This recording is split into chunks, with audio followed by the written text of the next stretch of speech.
Добро утро, почитувани гледачи на телевизија Нова. Уште една утринска отворена програма наречена ИТН или информација точно и навреме. И денеска точно и навреме, како и секое утро, ќе допреме до секого од вас и најтопло добредо да ви посакувам на сите вас што секој работен ден е следите од 7 до 10 часот на ТВ Нова. И денеска интересни теми за дилеми, ќе зборуваме за една многу интересна енциклопедија за деца. Ќе ги имаме во студиото на телевизија Нова илустраторот и уредник на Едука Мак. Потоа ќе ги прашаме оние работи што не интересираат сите во однос на новогодишната ног, како до поздрава и до негувана кожа од дерматовенерологот Коста Цветковиќ и секако вие сте тука да ги поставувате прашањата.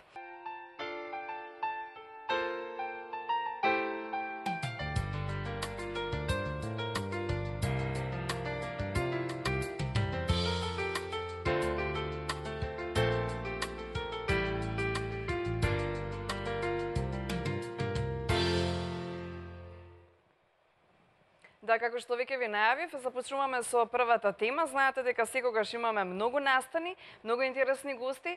Сето она што е актуелно би сакале да ви го презентираме во отворената утринска програма на телевизија Нова. Такво нешто и се случи минатата недела, промовирајќи ја првата енциклопедија на македонски јазик. Велам првата, затоа што е комплетно македонски производ.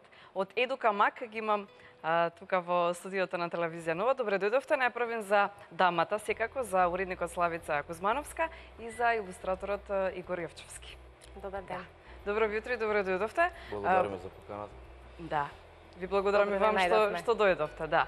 Едука Мак постои од 2013 и потутвувајќи се за овој разговор, навистина имате премногу што и да кажуваме, но најпрвен ете за она што беше последно како промоција. Ја најавивте како прва енциклопедија за деца, намената за предшколска или рано училишна возраст, но велите дека тука може да се најдат и малку поголемите деца и можеби не е прва како прва енциклопедија воопшто што се појавила во Македонија, туку е комплетно македонски производ. Така. Повелете што се сакавте да им кажете на овие дечиња и веројатно возбудате голема после оваа промоција. Да, Едука Мак е издавачка куќа која што е релативно млада издавачка куќа, која што досега има издадено некаде околу 15-16 незини изданија. Сега во петокот беше промоција во Хотел Порта, во Аеродром, на нашата најнова книга, македонска илустрирана енциклопедија за деца. Зашто е прва? Заради тоа што не се расфрлавме со податоци од светот, оние кои што се веќе познати и преведени тука во Македонија во збирки енциклопедии, туку ова е една баш книга, енциклопедија која што се занимава само со македонските теми.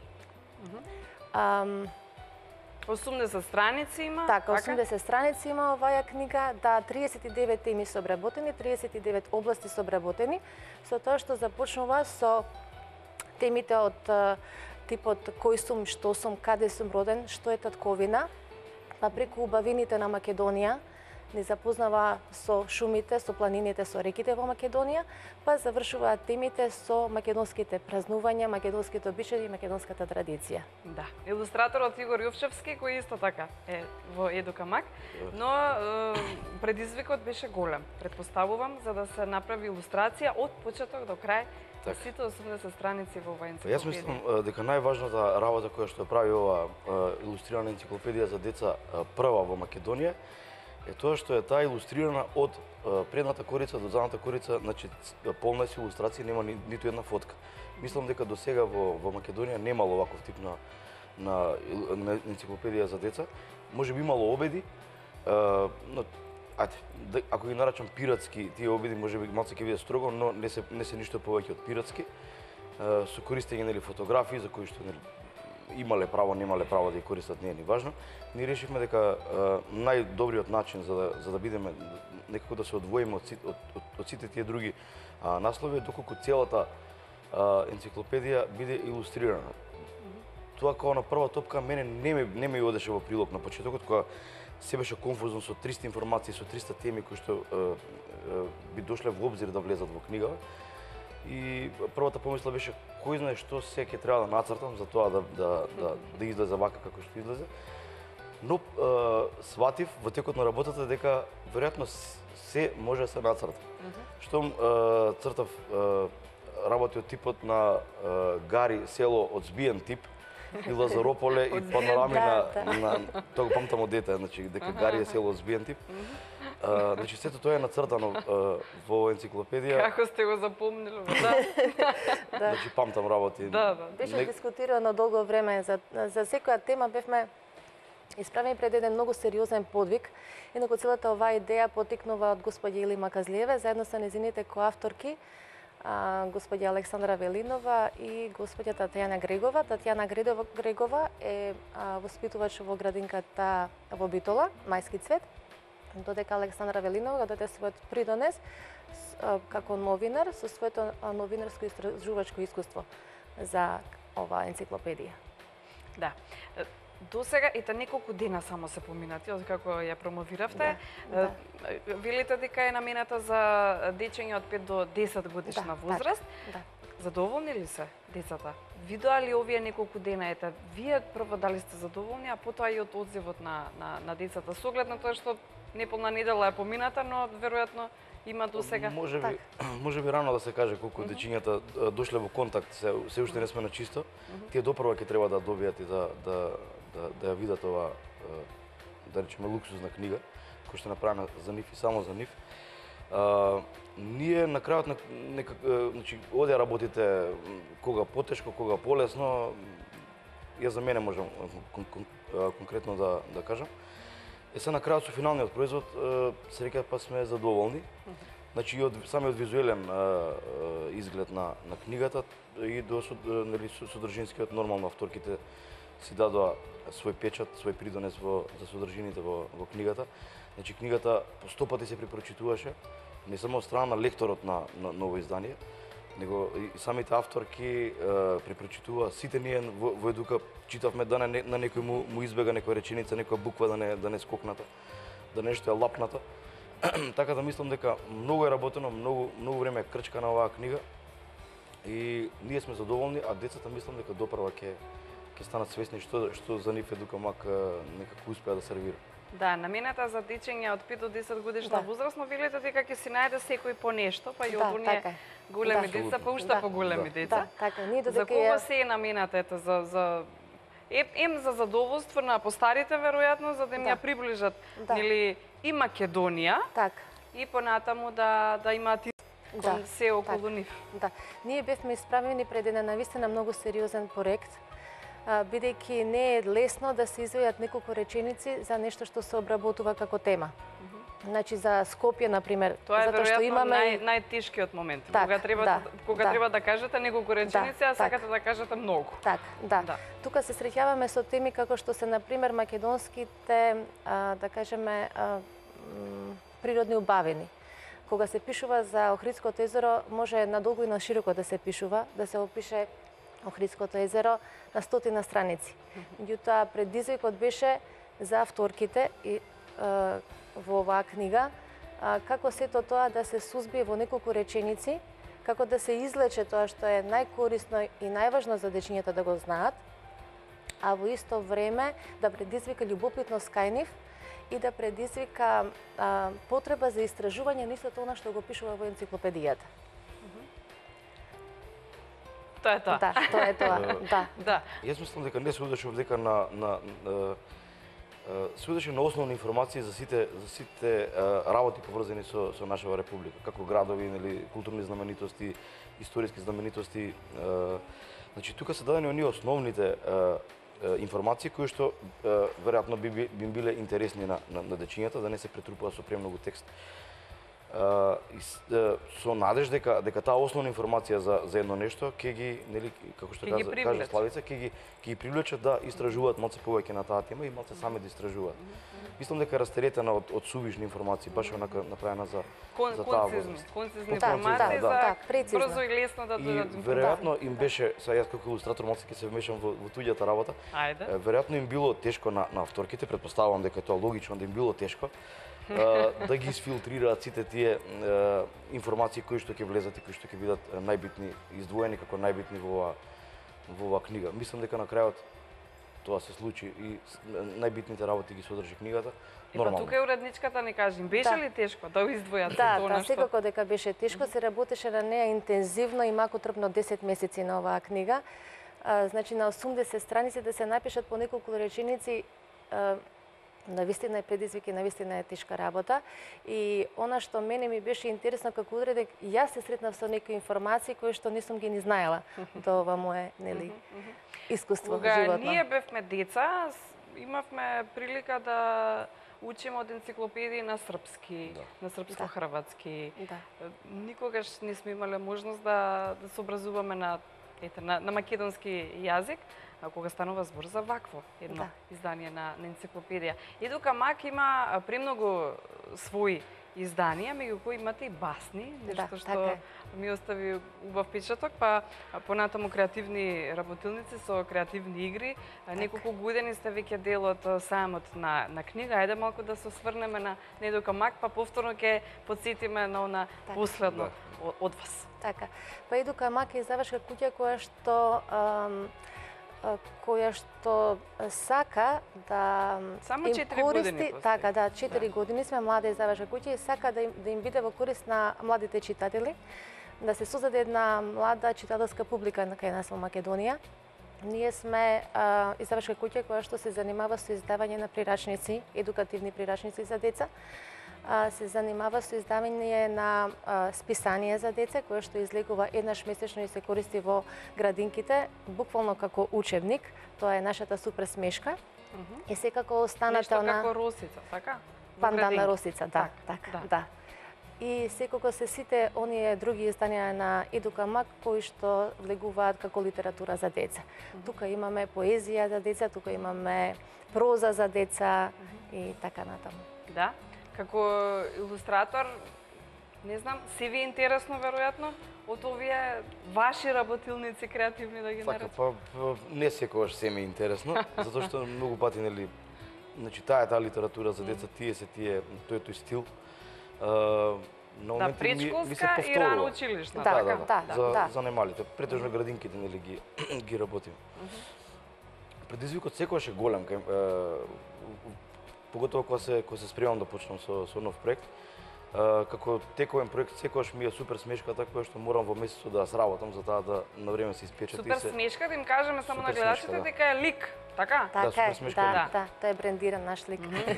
Едно насмеано девојче со пеги, со жолта коси, со плетенки. Тоа е нешто што морам да го сработам јас како предизвик и како работа, нам доволно часови во денот да можам тоа да остасам.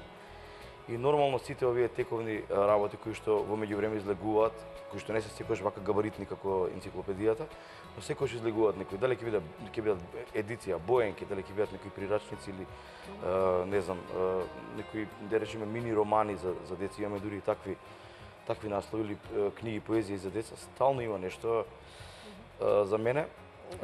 Така да многу пати било и до мене да како ќе се организирам прво во главата после времето и како ќе створам повеќе од 24 часа во денот. Така да убав е тој свет. Убаво е, значи јас никогаш не пораснав. Од дете цртам, да речеме и детски, јас меѓу другото цртам и друг тип на илустрација. Значи мислам дека никогаш не пораснав и тоа што сум Петар Пан се уште ме прави среќен, веројатно одбивам да преминам во тој свет на возрастни. Ме прави среќен, некако полесно ги поминувам некои работи, кои што, да речеме, возрастните ги мачат и им се тешки.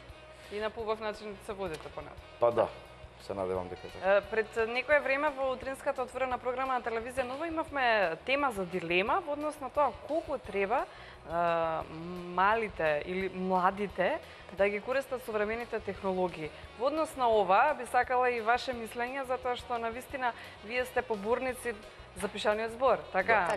На нешто што е исконско и нешто што најмногу веројатно би им помогнало да научат, да се интересираат, да бидат љубопитни, да осознаат и понатаму да имаат поубав свет некако на гледање. Колку ете вие во ова се согласувате со мене и во однос на тоа вашето мислење? Па секако дека се согласувам со вашето мислење, дека секако книгата е таа која што ни го отвора светот, за кој што го дознаваме преку пишаниот збор. Не би го работела ова доколку не би го мислела тоа истото. Децата кога отвараат на интернет информации, сметам дека вниманието е многу кратко и се однесува за нешто што е токму во моментот за нив некаква потреба, дали тоа игра некоја. Како инстант. Така, како инстант, да, дали тоа игра некоја, дали некоја информација која што во моментот ја чита, меѓутоа тоа, како да кажам, не е некоја трајна вредност. Трајна вредност е она што кога ќе го земеш во рака и тоа што ќе можеш да се потсетиш, ќе го ставиш на полица, ќе се потсетиш на нешто што си го прочитал во моментот. Си го заборил, па ќе ја земеш книгата од полица, ќе го прочиташ. Мирисот на книгата не е исто како она што... Да, јас се уште не ги разберам луѓето, електронска книга, како може да читаат? Да. Никогаш не разбрав. Јас нема ни да разберам. Јас како болен колекционер на, да речеме, на стрипови, ете, го спомнам мирисот на книгата и секогаш некако тука некаде ми е тој мирис на книга, без кој што веројатно не можам денот да го поминам. Јас колку и да сум уморен и од работа и капнав, значи мора во библиотеката да отфатам нешто, чисто да размислам макар и 10 минути. Него тоа ми е тој некој ритуал во кој што уживам. А ова дигитално читање и штракање по тастатури и таблети некако не ми влага во глава. Гледам керката да насочам во оваа моја насока, мислам дека некако ми успеа. Тоа е 5-годишно девојче кое што знае да го побара телефонот и да наоѓи. Таман за оваа возраст. Да. Таман е за оваа возраст, Таман кај што енциклопедија да разбира. таа знае што е сега, значи знае одамно што е таа книга и како треба да се чува. Мислам дека ќе го решам тој проблем и ќе ја насочам во некоја, според мене, поправилна насока, да се сака книгата како таква, значи како хартија, на која што има содржина, повеќе од колку мобилниве таблети, лаптопи. Во однос на културните работилници, и тоа го проследив барајки информации за Едука Мак, какви се тие креативни работилници кои... Па најчесто тие креативни работилници ги одржувавме за време на сајмот на книгата. Секојаш е поврзано со некоја тема и присутни се дечиња од градинката. Тоа се тие креативни работилници, секојаш е на некоја тема. Например, лани се сеќавам, беше темата од басните, се чита басни и воедно и дечиња ги глумеа разните животни што ги има во басните, така да онаа мудрост што се излекува од самиот текст на една басна, сами стигнуваа до мудроста на една. Интересна промоција на прирачник писни сказни, зовеш и зеленчуци разни. Так, да, тоа се едукативни прирачници кои што се подготвени и се издадени според програмата за ран детски развој. Тоа се неколку прирачници, 4 прирачници се. Токму таа што ја спомнавте е како да се грижиме за собственото здравје, со песнички и со прекрасни илустрации од нашиот илустратор Игор Јовчевски, кој што сетата таа тема ја доловува преку илустрациите. Како да се храниме здраво, што е здрава храна. Многу ми испопали уредничка. Да, многу ми испопалија. Освен смешка, како детски лик, понатаму имате некоја идеја за некој нов детски лик кој ќе ги засмејува дечињата? Па, немаме детски лик во вид на човечко суштво, меѓутоа тука еден мачар Перко, кој што се појавува во неколку наврати. Значи, имаме една прекрасна книга која што професорката Кристина Николовска рече дека е првиот детски роман илустриран. Тоа е книгата од господја Ели Маказлиева "Авантурите на мачарот Перко". Па тој мачар Перко се појавува и во една новогодишна сликовница, која што е наречена "Новогодишен подарок на Перко". Така, градиме некои ликови кои што децата со тек на време ќе ги препознаваат. Значи, ние не престануваме со нашата работа, продолжуваме и понатаму. Да, некои идни изданија што ви се вака на памет, Веќе ќе им се работи откриеме на на гледат? Веќе јас, значи, мора да сум вклучен во процесот на изработка на изданија кои што доправа ќе го видат, ќе го видат светлото на денот. Уште нешто само. Да. Може да ве прашам нешто. Во однос на илустрациите, постои ли некој детенце во тие книги со лаптоп, со таблет, со мобилен телефон? Има во сите скоро изданија на Едукамак има една рубрика што што се вика Бонтон за убаво однесување. Имаме и да речеме едно самостално издание кој што се вика Звони звон за Бонтон, едно од тие едукативни прирачници како што беше за здравата храна. Така да ова користење на таблети, телефони и лаптопи обично го ставаме во оној дел од бонтонот како не треба.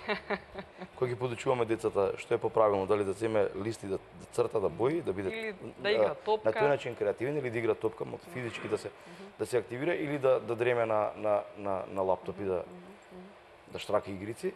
Не викам дека тоа треба значи сосема да се отргне. Децата сакаат, значи 21 век е, ајде, веројатно така треба да биде.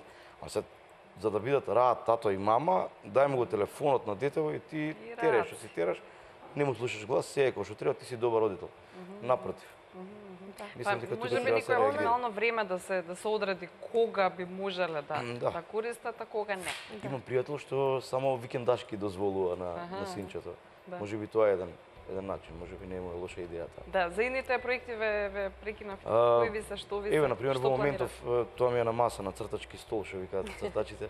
Работам на ново издание кој што ќе содржи гатанки.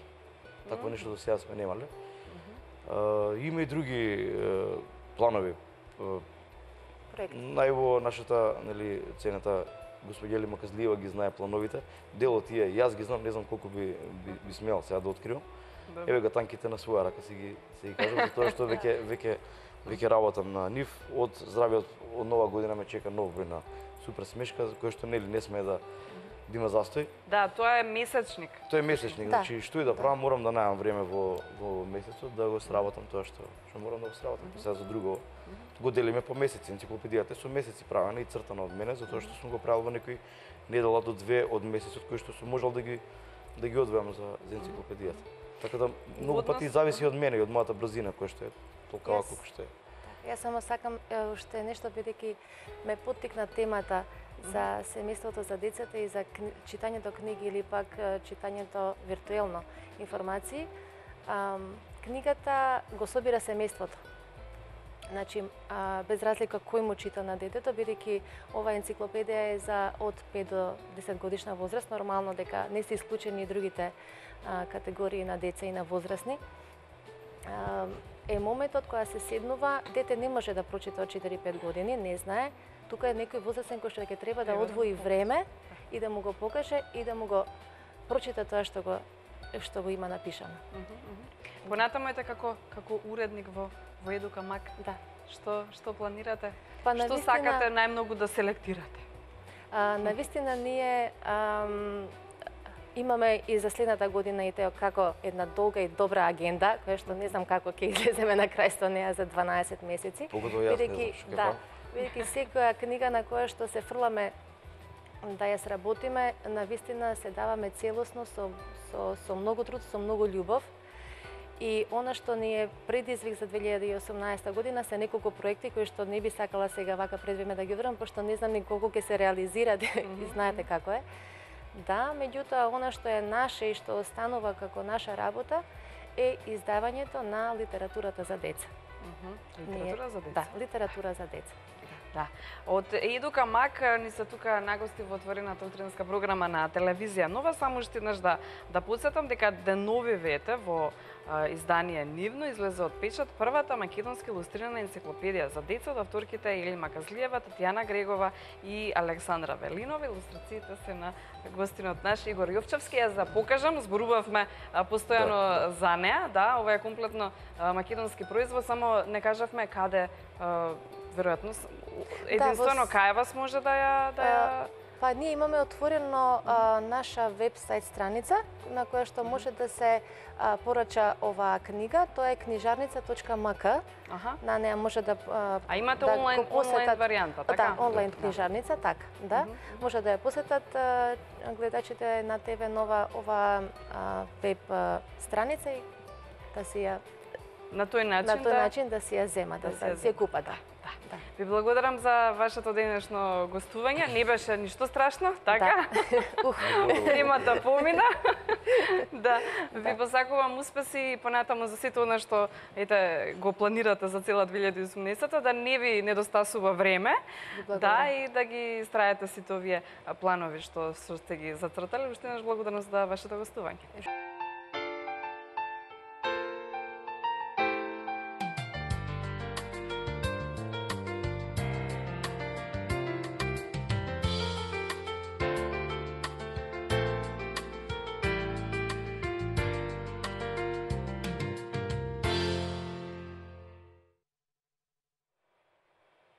Да, информација точна и навреме продолжува со втората тема за дилема, како што веќе ви најавив и ви кажав, како да поздрава и до негувана кожа за новогодишната ноќ. Ќе дојдем и до тоа.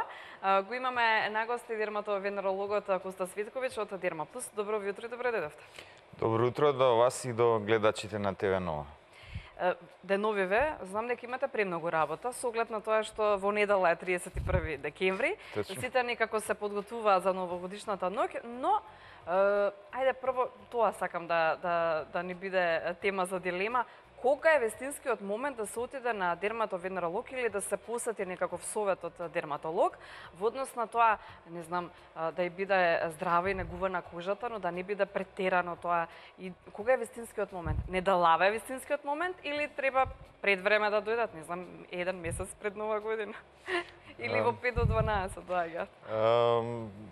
Нема правил. Значи, во зависност од процедурите, желбите, потребите и можностите на лекарот се третираат промените кои пациентите ги сакаат.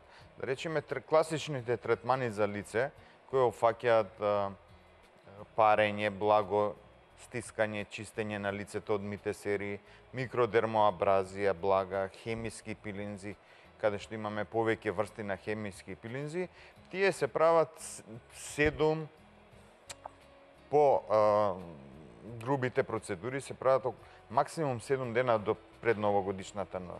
Но благите хемиски пилинзи за лифтинг или за сијај може да се прават и до 24 часа пред, да кажеме, новогодишната ноќ. На 30 декември на може да се направи лифтинг. Точно да може да се направи блескаво. да, хемиски лифтинг или лајтенинг на кожата. Другите процедури, да речеме ботоксот или хиалуронските филери, барем за ботоксот треба 7 до 10 дена пред новогодишната ноќ, ако сакаме нели да блескаме во новогодишната ноќ и празниците потоа. Ама знаете како? Не само да блескаме за новогодишната ноќ, ако може да ни трае до Божи. До другата новогодишна ноќ. До стара нова година, да. Кога зборуваме за ботоксот, значи процедурата е околу 7 дена пред новогодишната ноќ, но сепак овие производи кои ги аплицираме кај нас и после 48 часа, зборувам за ботоксот, ефектите ќе бидат видливи. Што е ботокс? Значи, ботокс е еден Тоа е нешто страшно со инекција што се става? Со инекција се става, но воопшто не е страшно, бидејќи се користат иглички кои се, да кажем, невидливи. Значи, технологијата е до таму отидена да буквално после процедурата пациентите се враќаат на работа.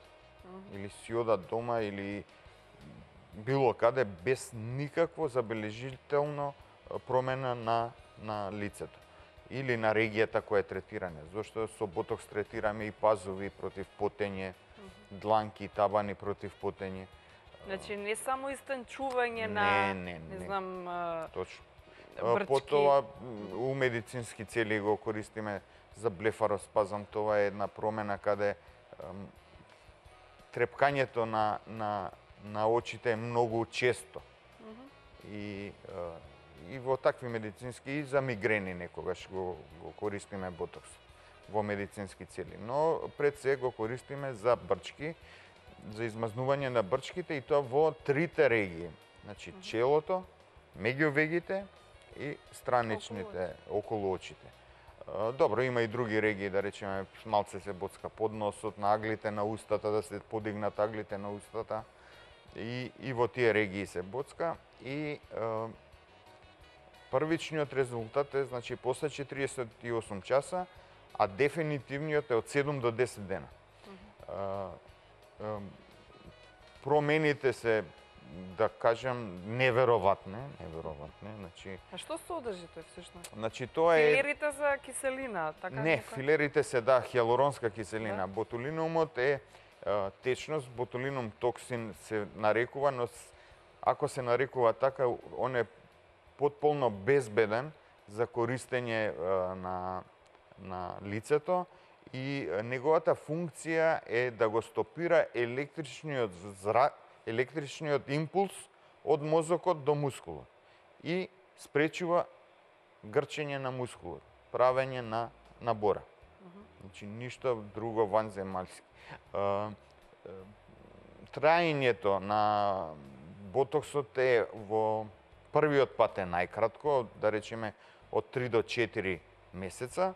Секој наредно ставање се продолжува по 1 месец. Обично рокот на држење на лицето е околу 6 месеци. Се препорачува да се става континуирано макар 4 пати последователно. Зошто? За да се у подсвеста да се заборави мимиката која ја прави брчка. Да, кога ја споменавте, ништо не е вонземско. Со оглед на тоа што гледаме оние светски звезди, на вистина веќе изгледаат така поприлично поинаку од тоа што сме ги запознале некогаш. Веројатно претерале со тој ботокс. Видите, за филмските звезди разбирливо. разбирливо. Препознатливи. Разбирливо е, значи луѓето тоа работат, снимаат филмови од 100-200 милиона долара и зашто да не изгледа така. Да, но веќе кажувате мимиката не можат изразот на лицето не можат во природна форма да го. Добро, ама нели снима филм, вади 200 милиона долара и тоа е разбирливо. Не е разбирливо ова што се шета низ град, што гледаме претерано, мислам, пластични фаци, нагрдени усти, јагодици, неприродни, несразмерно, значи, само да се боцка, без концепција, без да се запазат контурите на лицето. Значи, имате луѓе кои не може да ги познаат. Значи, следно вадење на пасош, се запрашуваат дали сте вие тоа. Значи, има све има. Се има, да. Кој повеќе користи ботокс? Мажете или жените? Можем да кажам, во нашата ординација е подеднакво. Зборувам за во однос на декоративниот дел, да. за разубавување, не оној здравствен, тој не го кажате малку подоцна. Значи, зборувам... Сега малку за забавата, за нова година зборуваме. Значи, можем да кажам подеднакво и мажите се присутни во голем број. Мажите посебно обрнуваат внимание на пазувите, значи на потење, кошулја, одело и така натаму. Дотаран се, пиц. Под пазуви мокро, непријатно изгледа, но и се намалува и миризбата од ботоксот, бидејќи ги стопира потните жлези да се контрахираат. Има мали мускулчиња кои ги контрахираат потните жлези. Иначе, жените исто така во голем број се. Има се, да ви кажам, има нереални захтеви.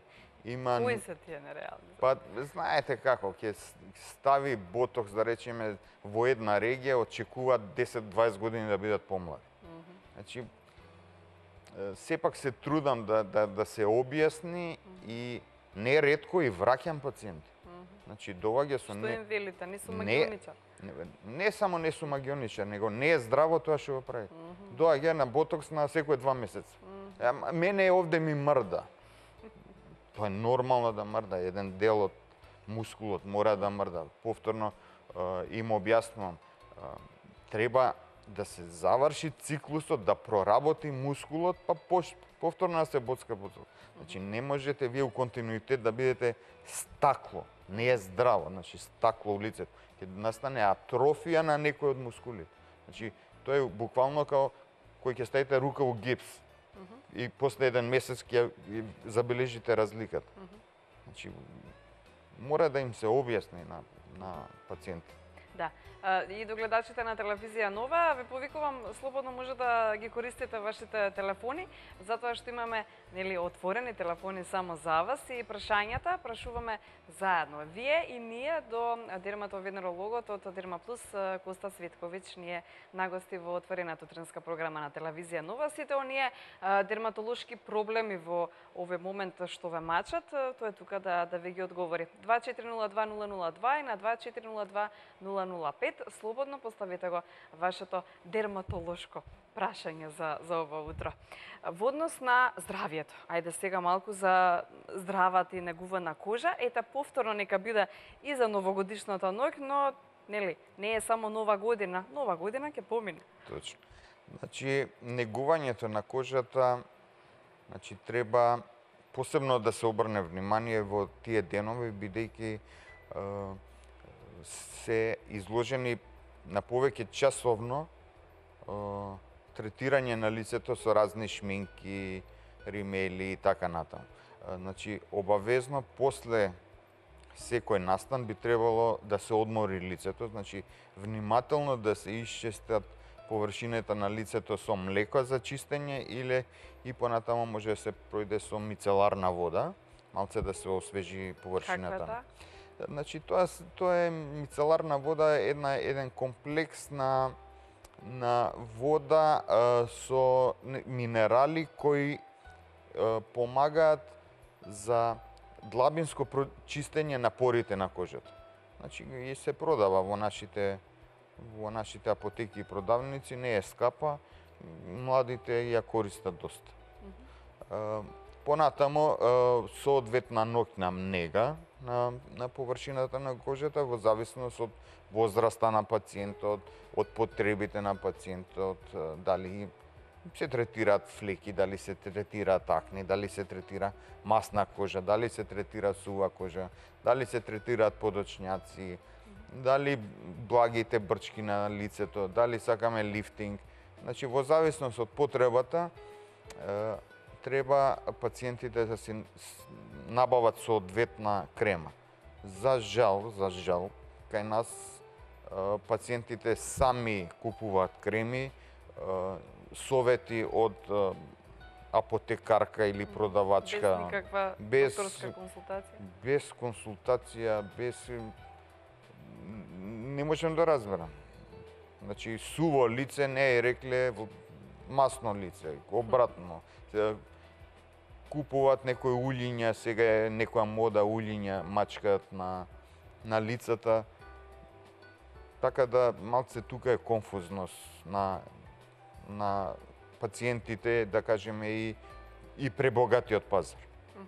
Можности што се нуди по продавниците. Ги споменавме и филерите. Кога тие се користат? И зашто? За кои регии? Филерите Се гледа дека ништо не сум користела, немам појма. Да. Ништо се филери, ништо е ботокс, се надевам дека нема да имам потреба од тоа. Па овака не. Освен малце уста. Да, уста, добро. Ке размислиме. Така. Значи, филерите се производ од хиалуронска киселина. Значи, тоа е една киселина која имаме нормално во човековиот организам и ја имаме повеќе кога сме млади. Значи, како ја пронашле? Ја пронашле кога ќе се роди бебе, газето какво е напнато, фино, меко и така натаму, додека кај постарите луѓе немаат дебели меса, да кажем, така да се изразам. И почнале да анализираат зошто е тоа така и виделе дека кај бебето има многу хиалуронска киселина. Таа хиалуронска киселина синтетички се прави многу блиску до природната и незината функција е да абсорбира вода. Значи, една молекула хиалуронска киселина врзува 50.000 молекули вода. И вие каде ќе во која регија ќе ставите, он ја абсорбира водата и ја прави, ја зголемува, да кажам, регијата каде е аплицирана хијалуронската киселина. Има повеќе видови, повеќе фирми и можам да кажам сега во светот е многу актуелно подмладување на гениталните регии со хијалуронски филери. Кај жените, не кај мажите. Навистина. Да. И тоа го има. И тоа го има. Да. Што повеќе се користи или што е безболно, односно се е безболно веројатно? Знаете, Но, процедурите се потполно безболни. Што е разликата помеѓу тие филери и тој ботокс? Што е подолготраено? Не, знаете, тоа се баби и жаби. Значи, Така? голема е разликата. Значи, функцијата на ботоксот е да ги смири мускулните контракции. Значи, мускулните Имате контракции. чувството како да ви е здравено лицето? Не, немате чувства. Знаете што... Како анестезија да ви стави? Не, значи чувствата се, сензитивните нерви си функционираат нормално, но потешко може да ја направите гримасата, значи да ја згрчите мускулот. Што е добро кај ботоксот? Мускулот не стои згрчен, него он е релаксиран и има добра исхрана, циркулација и така натаму. Додека кај филерот, неговата функција е да ги полни брчките. Да речеме, вие кој ќе да набоцкате ботокс, ќе се смири регијата, но нели, ако има длабоки брчки, да речеме овде, они се пунат со хијалуронска киселина или со хијалуронски филер. И се, кој ќе набоцкате вие, он ја враќа водата и не станува брчката. Истата приказка е и за јагодици, истата приказка е и за уста. Постојат, нели, различни филери за различни регии, во зависност, да речеме, на која регија се става, тако филер се става. За горна уста, за устните две, значи треба филерот да е богат со волумен и да е еластичен. Зошто кога зборуваме, нели, устата си прави свој гримаси, не може да биде укочена. Кога зборуваме за јагодици, тоа се специјален тип на филери кои треба да направат лифтинг на регијата каде се става јагодицата и тие се филери кои се ставаат доста длабоко до површината на коската. А има ли тоа се рок на траење? Значи, има рок на траење. Нормално, значи, што се помлади пациентките, траењето на филерот е подолго. Зошто? Бидејќи што сме помлади, имаме повеќе хијалуронска киселина. Како стареме, паѓа хијалуронската киселина и вие треба да надокнадувате. Обично време траењето е на овие филери, јас што ги користиме во нашата ординација, е од 9 месеци до година дена. Секое наредно аплицирање е во помала количина и временскиот период е подолг на траење на хијалуронските филери. Иначе и тоа е една ланч тајм процедура, што ја викаат на запад, значи на пауза на ручек, вие може да идете да се избоцкате со филер и да влезете стар, да искочите млад. Да. Повеќе уште еднаш до гледачите на телевизија Нова може слободно да се јавувате за дерматолошки совет од Коста Цветковиќ во студиото на телевизија Нова, дерматовенеролог од Дермаплус. А за сите оние што може би се прашуваат како тоа да изгледам здраво, но воедно и негувано, па и да блеснам за новогодишната ноќ и за тоа зборуваме за во утринската отворена програма на телевизија Нова. И така натаму дојдовме до моментот исхрана. За Нова година се јаде се и сешто. Па што сакаш ти става и не филери, не ботокси, веројатно не знам што внесуваме во желудник, веројатно не излегува и на лицето најмногу, така? Точно. Се си има свое, Да, изошто. да, исхраната е, нели, она игра клучна улога во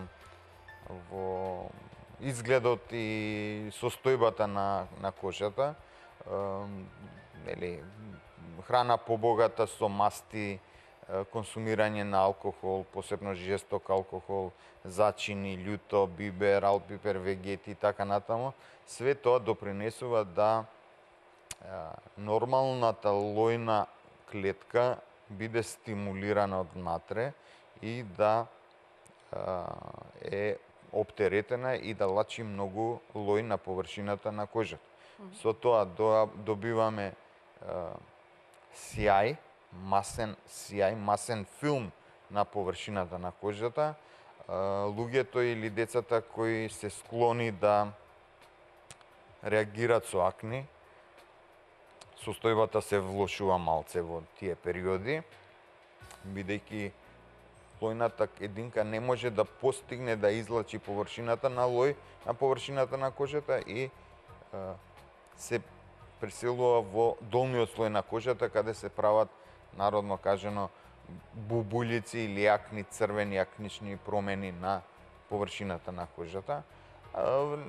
Сега дерматолозите ми ги разбираме, во зависност од местата на појавување на акните на површината на кожата, знаеме отприлика од што се стимулирани, да речеме, регијата околу мандибулата, значи околу долниот дел на лицето, тие се ни кажуваат дека се хормонално стимулирани акни или бубулици на површината на кожата. А може да измислиме руска салата без мајонез? Не, со За да биде по-безбол. лајт мајонез. Со лајт мајонез. Во однос на здравата кожа, но и коса. Посебно нели за женската популација. Како да имаме здрава коса со оглед на тоа што нели во овие месеци постудени повеќе ни паѓа косата. Зошто повеќе ни паѓа косата?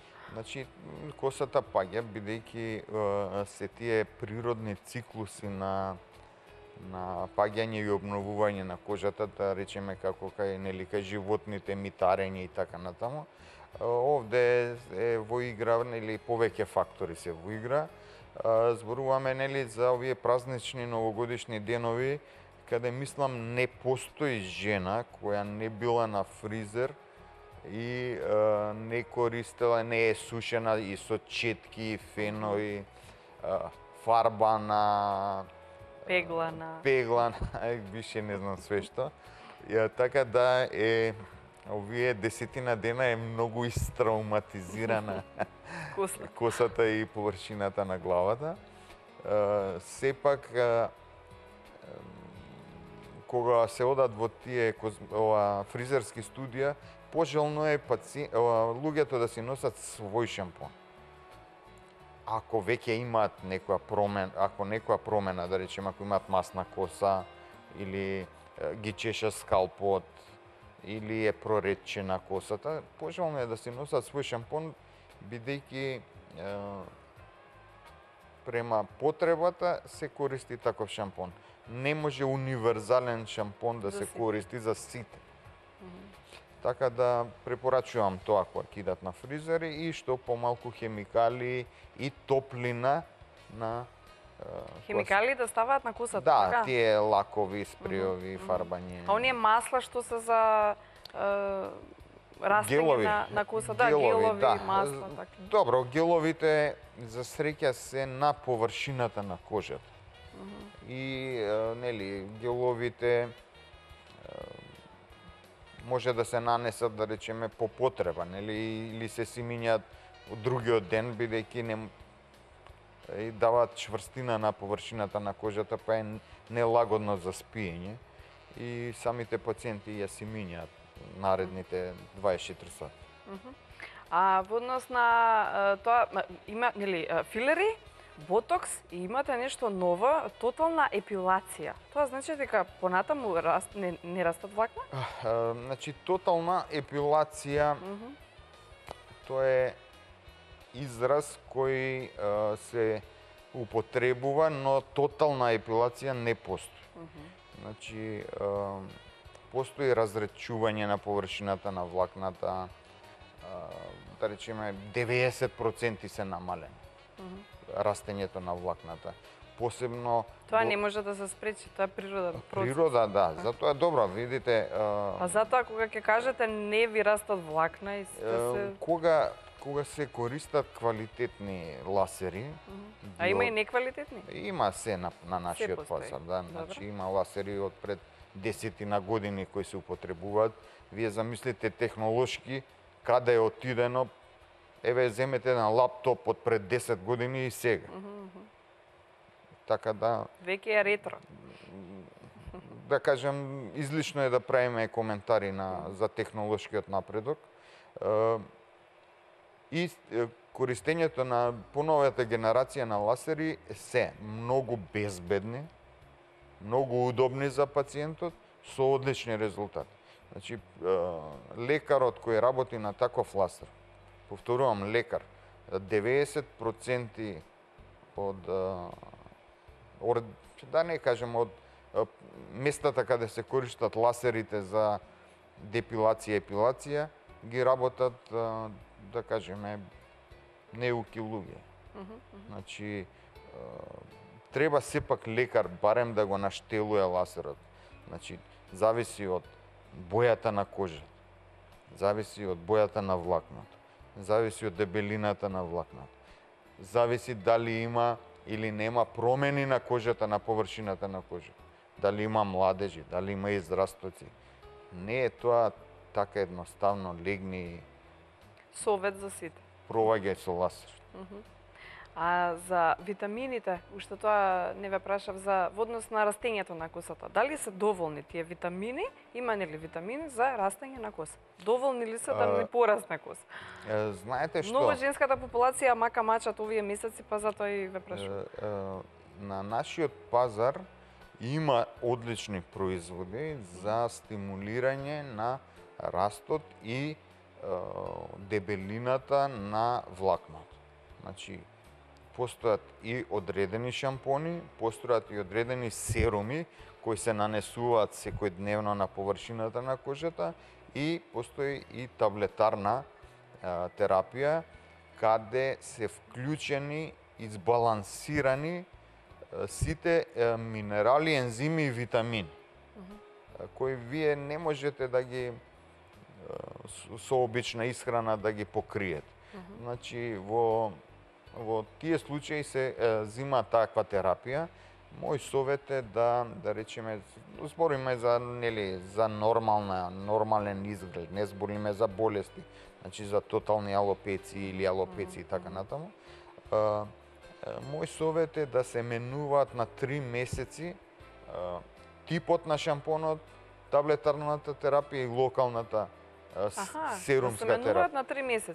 А не Пожелно е. постојано иста козметика да користите. Пожелно е, бидејќи доаѓа до сензибилизација. Кога користите исто, организмот може да се сензибилизира на таа козметика што ја користите и да имаме несакани алергиски реакции така. Да.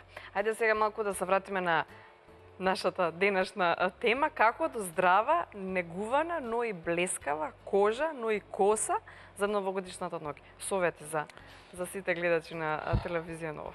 Значи, прво би требало да општата состојба на човекот да е запазена, значи да е здрав, да нема температура, да нема настинки, да нема некои хронични болести и така натаму.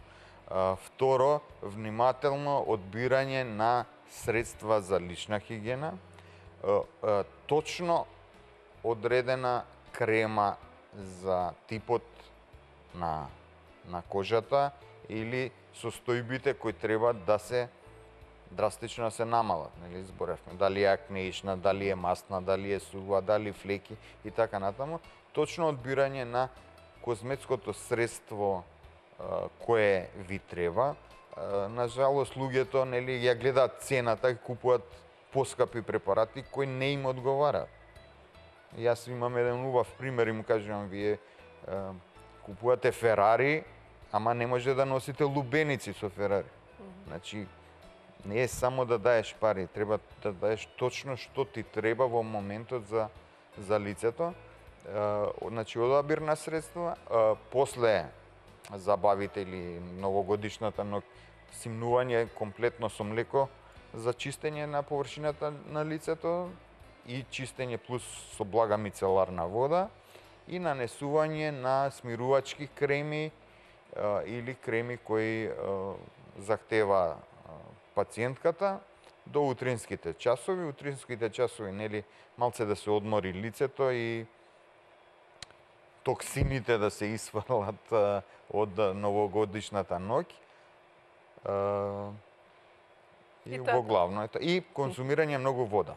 Многу вода. Многу. Помалку алкохол. Помалку алкохол и Ама и помалку алкохолот е жесток. беле, не знам колку знаа. Жесток помалку. Жесток. Жесток помалку, да. Може една чаша до 2 вино, тоа. Да. Тоа не е некое Не. страшно. Да. Точно. Ви посакувам среќна нова година, да, со оглед на тоа што нема да се видиме, Благодарам. ќе се видиме после новогодишните празници. Благодарам за денешното ваше гостување и навистина кажавте многу што во однос на здравието за кожата и косата. Ќе се видиме повторно. Благодарам, среќна нова година на сите гледачи на ТВ Нова. Да. Дерматовенерологот Коста Цвицковиќ од Дерма Плюс повторно нагости во отворената утринска програма на телевизија Нова и така натаму ќе продолжиме ние. Бидете заедно со нас.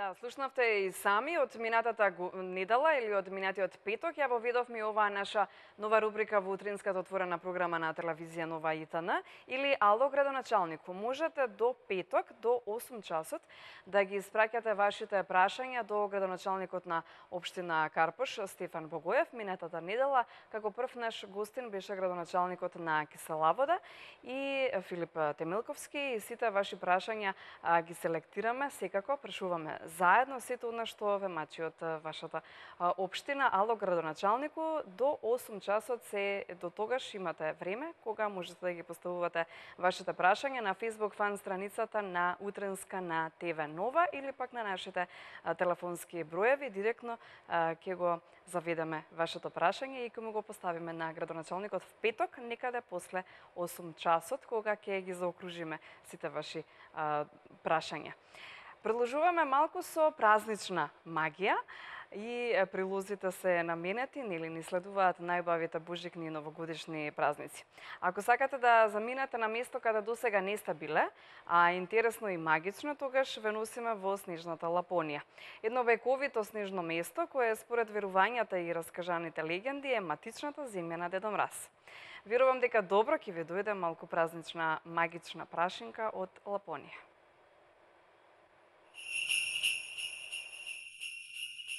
I love those J-I-N-G-L-E bells. Oh, those holiday J-I-N-G-L-E bells. Лапонија е регион во Северна Европа, лоциран во Арктичкиот круг кој се протега на територијата на 4 различни држави – Финска, Норвешка, Шведска и Русија. Ледената Лапонија е дом на ирваси, необични временски сезони и секако Дедо Мраз. А ако зимата е ваше годишно време, Лапонија е совршена дестинација за вас. Jingle bells, jingle all the way. Oh, what fun it is to ride in a one-horse open sleigh. Dashing through the snow in a one-horse open sleigh. O'er the fields we go, laughing all the way. Област на неверојатна недопрена природа со мирни езера, бујни зимзелени шуми и планини, кои овој период од годината ги прекрива дебел снежен слој и ја претвора Лапонија во чудесна зимска земја. Овие пејсажи, како и фактот што е дом на Дедо Мраз, ја прави оваа локација можеби најмагичната зимска дестинација, која со гаранција ќе ги допре и разнежни и најголемите скептици. Jingle all the way. Oh, what fun it is to ride in a one-horse open sleigh. I love those J-I-N-G-L-E bells. Those holiday J-I-N-G-L-E bells. Those happy J-I-N-G-L-E-B-E-double-L-S. I love those jingles. Доколку сакате да го запознаете Дедо Мраз, треба да го посетите неговиот дом во Санта Клаус Вилич, лоциран во градот Рованиеми, центарот на Лапонија.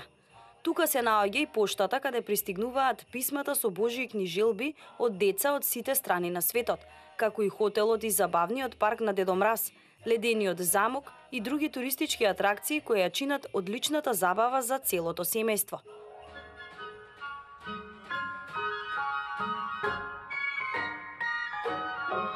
Oh, the weather outside is frightful, but the fire is so delightful. And since we've no place to go, let it snow, let it snow, let it snow.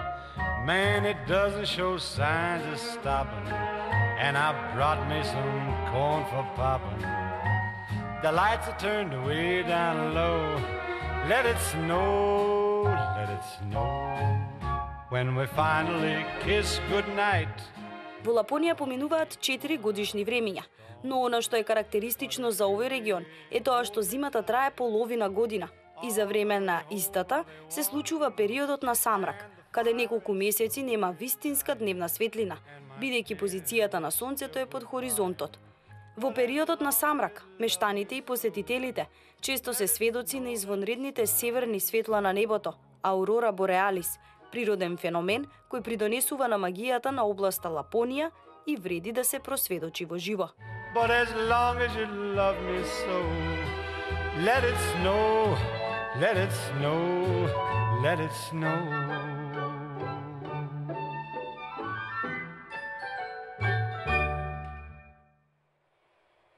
Преубаво. Откако ве прошетавме до местото каде што Дедо Мраз ја подготвува својата санка, заедно со неговите пријатели ирвасите, во следните неколку минути слушнете ги оние повеќе или пак помалку познати факти, кои се поврзани со најпопуларниот дедо во моментов.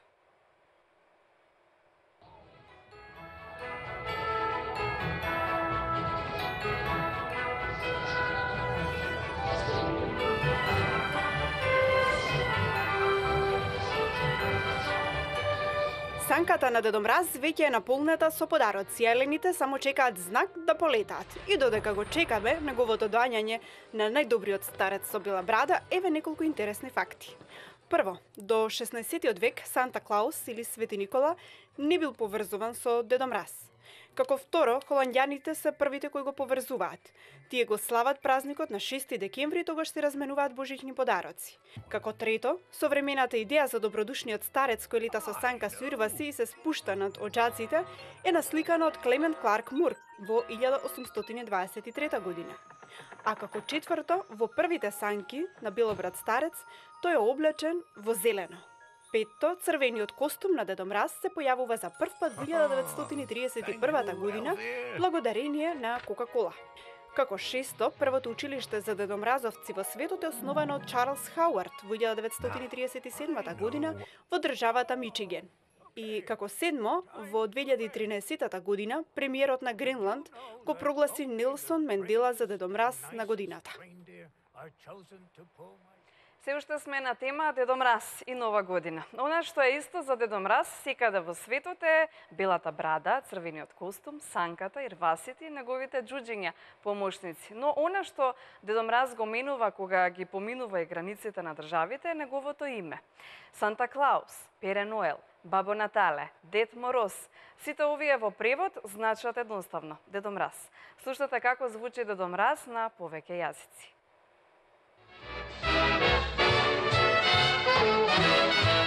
Тој е символ за Нова година и еден од најомилените ликови во овој период од годината.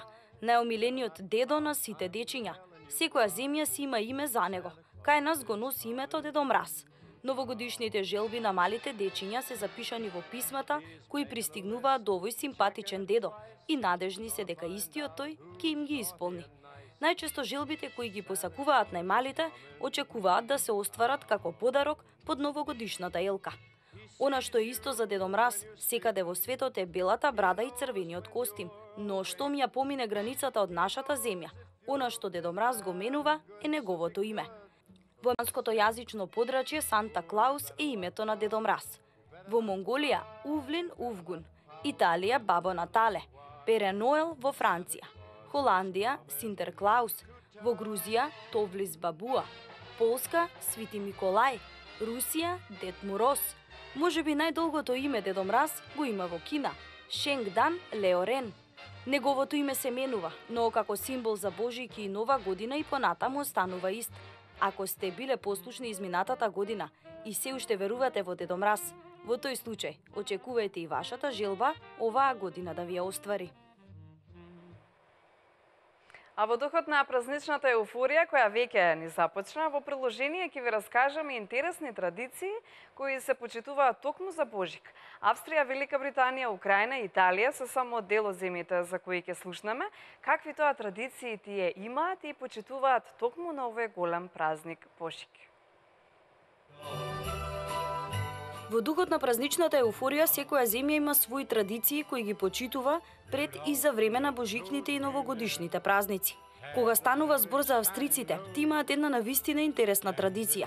На празникот Свети Барбара, кој се прославува на 4 декември, во чаша полна со вода се става гранче од црешово дрво. Доколку процвета ноќта пред Божик, се очекува многу среќа, а можеби и брак. Во Обединетото кралство се почитува традицијата која веќе ни е позната. Во текот на 18-тиот век во Централна Англија настанува верување дека бакнежот под гранка на имела символизира љубов и плодност. Оваа магија се чувствува на божикните забави околу целиот свет, не само во Обединетото кралство. Во Украина пак се верува дека откако пајакот чул дека вдовицата немала средства да го декорира божикното дрво, тој сплел мрежа околу гранките. Оваа приказна прераснала во верување дека доколку се најде скриен пајак во дрво, тоа е знак за неизмерна среќа. Во Италија пак мажите и жените за време на празничните денови носат шарена облека за да им донесе среќа. Насекаде низ светот, бакнежот на полноќ доаѓа од нејасни извори, иако некои тврдат дека оваа традиција потекнува од фестивалот на Сатурналија од римска доба. Без разлика на потеклото, ние се трудиме да ја одржиме оваа традиција насекаде низ забавите во светот. За децата од Хаити пак Божик е навистина омилен ден. Со надеж дека Дедо Мраз ќе им донесе подарок под божикното дрво, оставаат чевли полни со слама, надевајќи се дека кога ќе се вратат во чевлите, ќе имаат подарок. Во Мексико на 23 декември во градот Оахаса, семејствата се собираат да издлабат фигури од ликот на Христовото раѓање од ротквици. Најубавите фигури ги прикажуваат на плоштадот. На Филипините пак, по полноќната миса, најблиските се собираат да уживаат во гозбата наречена Ноќе Буена. Кралот на деликатестите е топчесто сирење кое е прелиено со восок. Вака од прилика изгледаат верувањата и традициите во некои од земјите ни светот. За кај нас веќе се добро познати. Коледарската песна за добро утро, паричката за ручек и среќен Божик за вечера. А џемперите со празнични мотиви во овој период од годината се навистина популарни, а за целосно да се доживее магијата на празниците, еден џемпер со ирвас или Дедо Мраз може да ви заврши работа. А како додаток може да ги користите дебелите чорапи со новогодишни и божикни принтови. Еве неколку предлога од нас за вас. Fly me to the moon, let me play among the stars. Пред новогодишната и божикната еуфорија, освен во вашите домови, може да се преслика и на вашиот стајлинг. Тоа најчесто се џемпери со празнични мотиви кои потсетуваат на овој период од годината. Предизвик кој вреди да го прифатите барем 2 недели пред новата година. Иако многумина знаат да ги наречат грди божикни џемпери, мора да признаеме дека изгледаат сладко и потсетуваат на детски шарени џемпери. Но освен принтот кој потсетува на овој период од годината, треба да бидат неверојатно топли и удобни и да знаете како да ги искомбинирате. Одберете ја вашата омилена боја и принт и уживајте во празничната магија каде и да одите.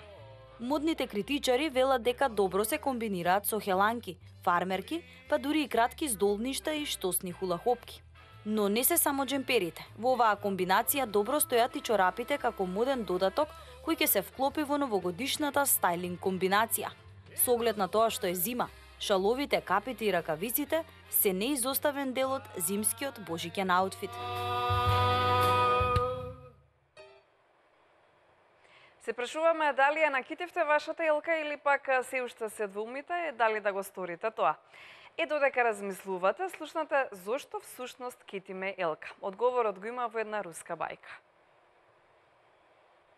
Еден од најубавите периоди во годината доаѓа кога истата таа година треба да ја испратиме. Магичниот момент на китење елка и сите оние декоративни украси кои си наоѓаат место во вашиот дом. Сите се радуваат, некој помалку, некој повеќе, но она во што сме сигурни е дека најмалите знаат најдобро како се ужива во предновогодишната магија. Дали некогаш сте се запрашале зошто всушност ја китиме елката? Токму оваа приказна е објасната со една руска бајка. Среде соба високо, елката ни стои, и ја красат играчки во илјада бои. Елко, елко, порасни уште 2-3 пети, за да може едно нас да роди, да реди. Имено над пештерата во која Христос бил роден растеле дрва, бор, кедар и елка. Нив ги обсипала светлината на Христовото раѓање, па посакали и тие нешто да подарат. Кедарот ги затресол своите гранки и пред пештерата паднале иглички полни со убав мирис. Борот ги спуштил најубавите шишарки, додека елката горчливо плачела, поради тоа што немала мирис на игличките, ниту имала шишарки. Незините солзи ги видела ѕвездата па се сожалила. Испратила мала ѕвезда да се спушти на незиниот врв. Тогаш таа ја прекрила со ѕвездена светлост и длабоко започнала да се поклонува. Ја спуштила ѕвездичката пред пештерата, каде во јаслите на сламата лежал Христос. Зато и денес на врвот на елката се става ѕвезда, како знак на љубов кон Исус Христос. Подароците кои се поставуваат под елката се потсетување на Христовото раѓање и токму таа радост треба да ги израдува децата. Ако се уште не сте накитиле елката, ова е доволен повод да го сторите тоа во друштво на вашето семејство и со една убава новогодишна песна.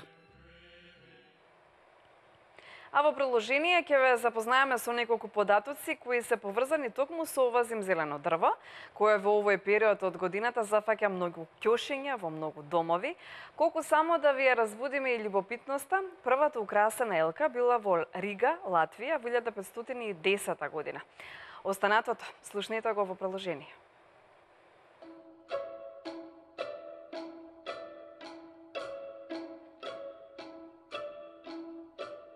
Традицијата за Божик налага во секој дом да има зелено дрвце што домакините го украсуваат по нивен избор. Присуството на елката во некој ќошо од домот додава посебна магија. Неколку факти кои можеби не сте ги знаеле за ова зимзелено дрвце. Според историските податоци, првата украсна елка била во Рига, Латвија, во 1510 година. Првата елка во Англија била воведена во 1800 година од принцезата Шарлот, сопруга на кралот Џорџ III. Традиционално на врвот на елката треба да се ставаат ангел и ѕвезда. Ангелот го представува архангел Гаврил, кој известил за престојниот настап на Христос, а ѕвездата е символ на Виетлемската ѕвезда во подем за време на рожденството Христово. Првите вештачки божикни елки се појавуваат во Германија во 19 век, а потоа стануваат популарни и во САД. Правично божикните дрва биле украсувани со овошје, ореви и други јадења. И денес во некои делови на светот до играчките има и мали балони. Во 19 век божикните дрва почнуваат да се осветлуваат и со свеки, кои со појавата на електрификација се заменети со електрични светилки. На едно дрвце му се потребни околу 7 до 8 години за да достигне просечна големина во која обично го купуваме за дома. Годината е 1900-та, кога големите трговски дуќани почнуваат да красат елки. Во 1856 година пак, Френклин Пирс, кој е 14-ти председател на САД, за прв пат става елка во Белата куќа. Во минатото дрвја како цреша, например, исто така биле красени за празници. Идејата за создавање на божикни електрични светла е на Едвард Џонсон. Ова се случува во 1882 година. Масовното производство на божикни светилки започнува во 1890-та. Секоја година во расадници во САД се одгледуваат над 300 милиони елки. И за крај едно сладко засладување кое доаѓа од Нинберг. Станува збор за лепкухен, германски традиционални божикни колачиња полни со мед. Овие колачиња се многу популарни бидејќи имаат специфичен вкус, а исто така и нивното пакување ги прави уште попосебни. Ние во моментов немаме да ви понудиме од нив, но тоа ќе го сториме преку слика и преку тон.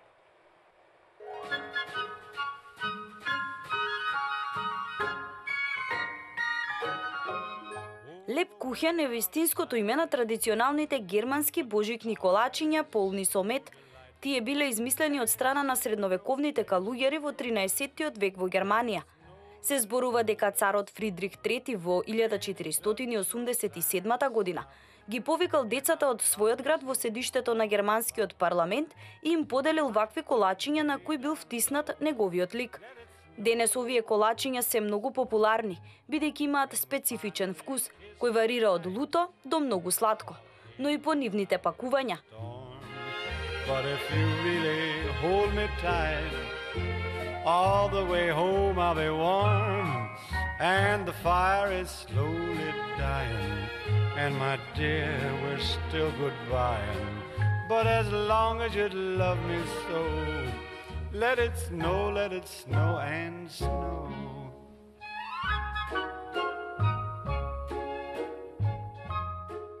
Имено, тие може да се најдат спакувани во богато украсени лимени кантички и разнобојни картонски обвивки, кои се мета на колекционерите во светот. When we finally kiss goodnight, how I'll hate going out in the storm. But if you really grab me... Традиционалната форма на овие колачиња е тркалезна, со диаметар од дури 10 сантиметри, но може да се сретнати во многу позабавни облици, како срциња, куќички, вештерки, мали човечиња и слично. Во состојките влегуваат мед, анасон, коријандер, карамфилче, ѓумбир, ореви и друго. Лепкухен колачите се обично меки, но често се произведуваат со поцврст состав, па врз нив се исцртуваат различни шари со помош на шлак. Од 1996 година Нинберг Лепкухен се заштитени со ознака за потекло и мора да се произведуваат само во рамките на градот. Let it snow, let it snow, let it snow.